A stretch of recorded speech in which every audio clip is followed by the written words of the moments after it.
What's going on? Today we present a new series, so welcome to the Road to Mythic Plus title.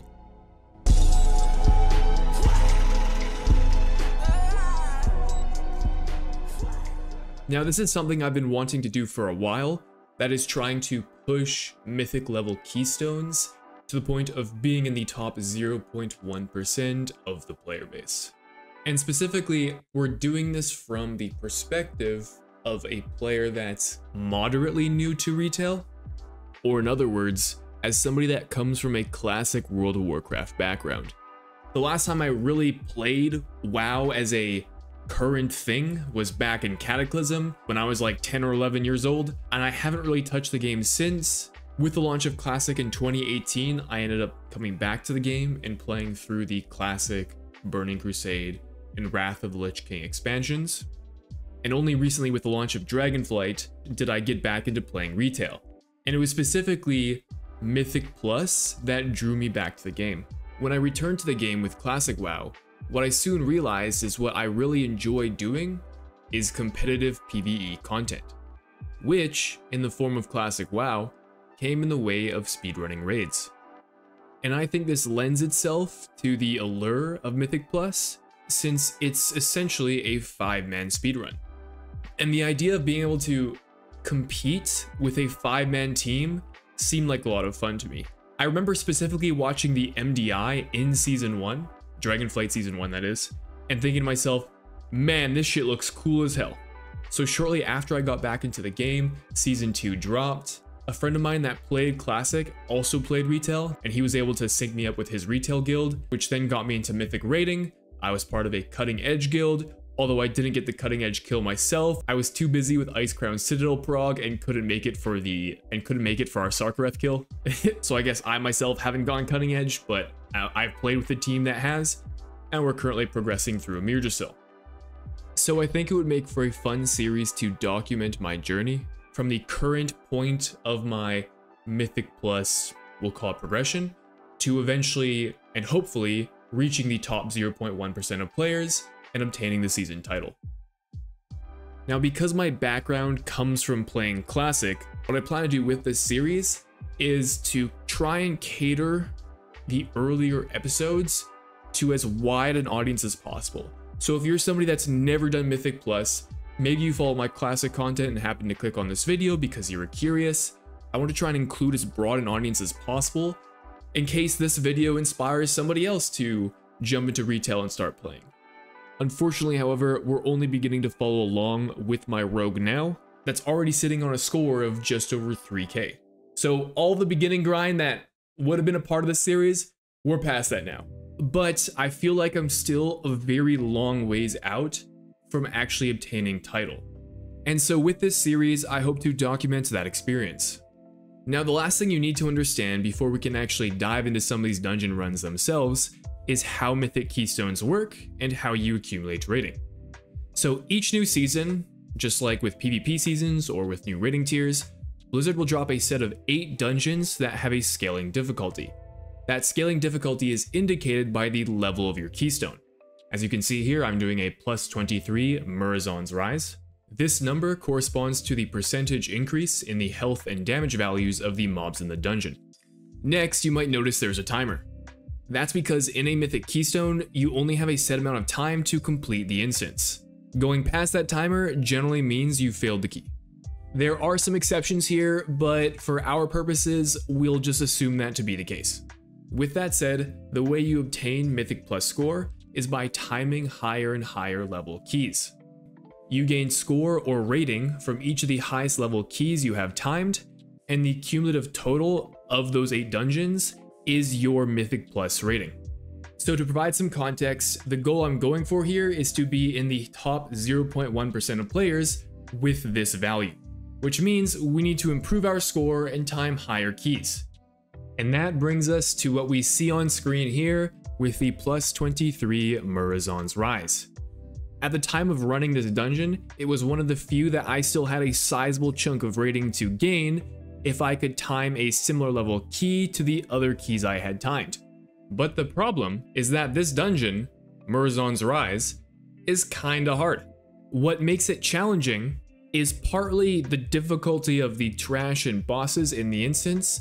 In particular, the bosses are notoriously difficult, but also in part that this timer is extremely unforgiving. Oftentimes in this specific dungeon at this key level, especially when running with a pug, this is a pug group I joined by the way, I don't know any of the players in here, a single wipe usually implies we don't time the key.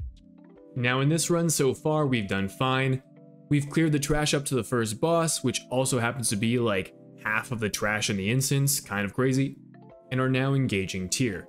Now Tyr is probably one of the easier fights in this instance. The only thing it is long. It's a pretty long fight because of the multiple intermission phases this boss has, where he'll grant himself an absorb shield and you have to break through that shield. And the higher the keystone you attempt this dungeon on, the more health the boss has, which thus corresponds to more intermission phases, which further increases the length of the fight. So this fight can take a while, but it is a fortified week. Now I haven't covered affixes in this video.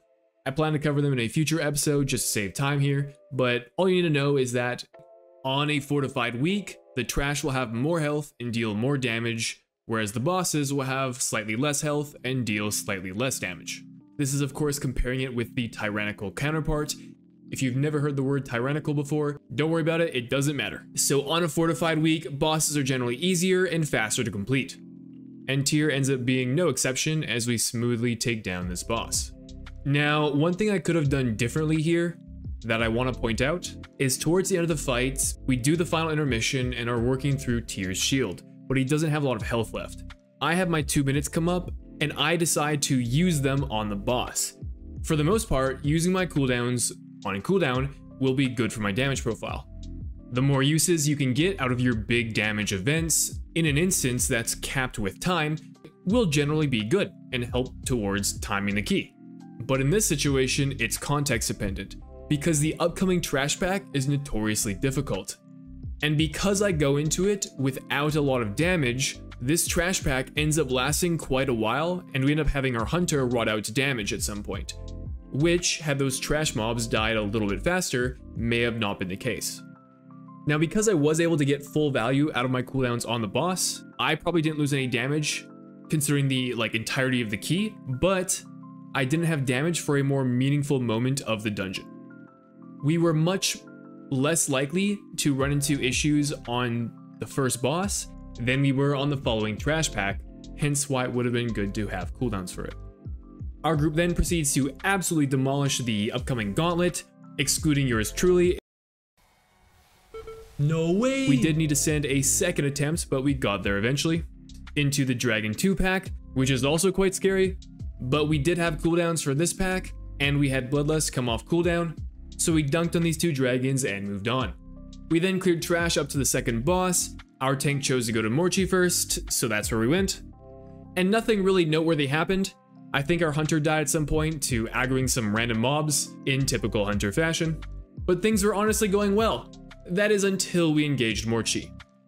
Now something I want you to pay attention to on the poll here is I want you to look at the healer's mana bar and remember that. Because what this boss turns into is ouch, our tank is dead, and oof, our healer is fight. Unfortunately, our tank dies not once, not twice, but 3 times, and he logs out and we deplete the key. So that was one unsuccessful run. Now maybe the tank rage quit at this point, I'm not sure, but to be fair, at the start of the instance, he did clarify ahead of time that we were either going to time this key or we weren't going to finish it. And since this was his key, we were all on board with it, and that's just the way things went. Us wiping to this boss realistically meant we weren't going to time the instance. We still had 3 bosses to go and less than half the timer remaining. And this is something you'll find a lot more often in higher keys, because there isn't really a reason to finish a key at this level. If you're doing lower level keys, maybe you finish it because it gives you a vault slot. If you don't know how vault works, don't worry about it. All you need to know is that at higher key levels, it's common to leave a key if it doesn't look like it's timeable. So at this point, I'm really looking to run another Murazon's Rise. It's currently my lowest timed key on a fortified week, and if I could time like a 22 or 23, it would be a sizable jump to my Mythic plus score. Now as a side note, you might notice that there are 2 pluses next to the 20. That's just a measure of how fast you timed a key. So if you go much faster than the timer, you'll see 2 pluses and sometimes 3 pluses. This is also called 2 chesting or 3 chesting, and it's just the slang of Mythic Plus players, so if you hear me say that, that's what we're referring to. And you can also identify what the breakpoints are during the dungeon. You'll see little lines which indicate where the 3 chest and 2 chest margins are.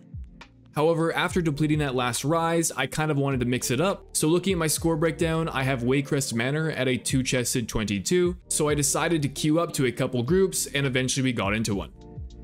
So this group is comprised of a Prot Warrior, Rep Paladin, Assassination Rogue, Augmentation Evoker, and Holy Priest. Bit of an interesting comp. We've definitely got some off-meta classes in here, which is honestly fine.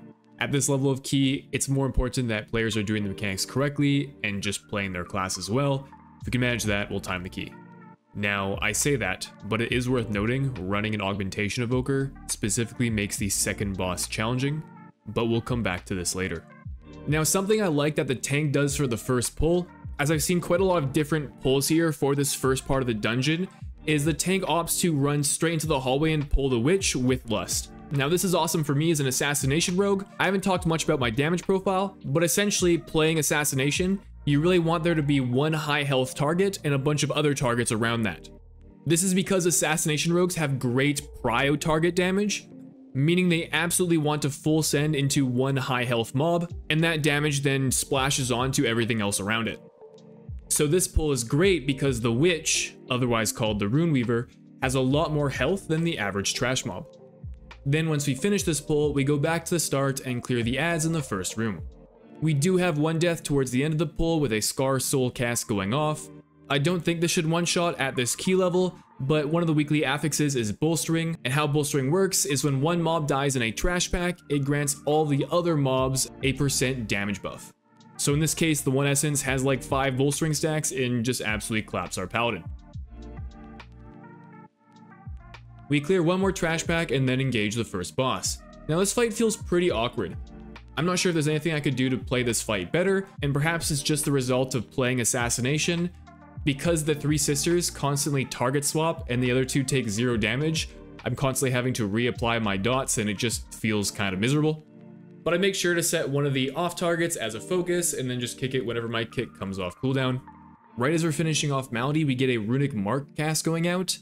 This applies a dot to the entire group, and it goes directly into the next boss's unique mechanic, which is called Jagged Nettles. And this is a bleed, which only gets removed if you top the person. Unfortunately, it gets applied to our healer, and they're already behind, so they end up falling over. We do, however, have B-res, so we're able to get them back up. Our Aug Evoker does rot out later in the fight during Runic Mark. It looks like they might have been standing still too long. This debuff that gets applied increases in stacks if you spend time not moving, and those increased stacks deal more damage to you, which is why you see me jumping up and down. But at this point, we've already killed one of the bosses and are able to finish the encounter. So we clear through some trash on the way to the second boss, leading up to the mini boss where we pull it with the 2 Thorncallers. Now this pull is going fine up until our paladin stands in a swirly and dies. At this key level, this mini boss mechanic does one shot, and unfortunately without our paladin, we don't have enough kicks to stop the Thorncallers, and we start losing our team one by one. By some miracle, I managed to live long enough for the rest of our team to run back and start rotating kicks on the remaining Thorncallers, so it doesn't end up being a full wipe, but a bit of time lost. After finishing off this trash pack, we have Bloodlust come off cooldown, so we decide to engage the boss. Now this fight, Soulbound Goliath, is a notoriously difficult encounter, because of the boss's one mechanic, Soul Thorns. This ability is casted on a random DPS player, stunning them for its duration, and the only way you could free this player is by DPSing down the Soul Thorns. And so the responsibility falls to your other DPS to free said player. The problem is that at high key levels, Soulbound Thorns has a ton of health and does a crazy amount of damage, even on fortified weeks. And so running an Augmentation Evoker, aka a support class, instead of a 3rd DPS can make this encounter more difficult, because if one of the non-Augmentation Evoker DPS classes, so me or the Rep Paladin, get targeted by this ability, we have less damage to free that person. However, because I play the human race, I have access to my racial, which frees me from any stuns, so I get to use that once during the encounter. And since we have a paladin, they can use bubble to get out of their own thorns, and they can also bop another player out of the thorns. So we DPS down the first set of thorns in our cooldowns, and then proceed to immune out of the next 3. This greatly trivializes the encounter and makes this fight infinitely easier. So we're able to kill this boss without any issues.